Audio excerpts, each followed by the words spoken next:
അപ്പം കൊടുത്ത കൈകൾക്ക് മനുഷ്യൻ ആണികൾ തറച്ചത്. മുറിവേറ്റ ആ കരത്തിലൂടെ ദൈവം എന്നും മനുഷ്യകുലത്തിന് അനുഗ്രഹം ചൊരിയുകയാണ്. ദൈവം കഴിഞ്ഞാൽ ദാനം നൽകുന്നതിൽ ഏറ്റവും വലിയ മാതൃക എന്ന് പറയുന്നത് നാം ജീവിക്കുന്ന പ്രകൃതിയാണ്.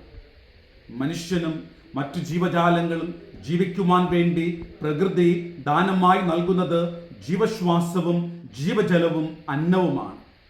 മേഘങ്ങൾ മഴയായി മാറുന്നത് സ്വയം കുടിച്ച് തൃപ്തിപ്പെടുവാൻ വേണ്ടിയല്ല, മറ്റുള്ളവർക്ക് വേണ്ടിയാണ്.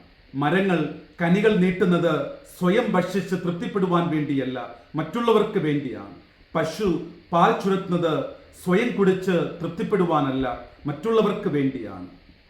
ഓ മനുഷ്യ, പ്രകൃതി തനിക്കുള്ളത് മുഴുവനും മറ്റുള്ളവർക്ക് നൽകുമ്പോൾ നീയും നിനക്കുള്ളത് മറ്റുള്ളവർക്ക് നൽകുക. എന്തെങ്കിലും നിനക്കുണ്ടെങ്കിൽ അത് ദൈവം നിനക്ക് നൽകിയ ദാനങ്ങളാണ്. കൊടുക്കുമ്പോൾ സാധു വിധവയെ പോലെ എല്ലാം കൊടുക്കുക. കൊടുക്കുമ്പോൾ 5 അപ്പവും 2 മീനും നൽകിയ ബാലനെ പോലെ ഉള്ളത് മുഴുവനും നൽകുക. കൊടുക്കുമ്പോൾ ദൈവം നിനക്ക് ധാരാളം നൽകും.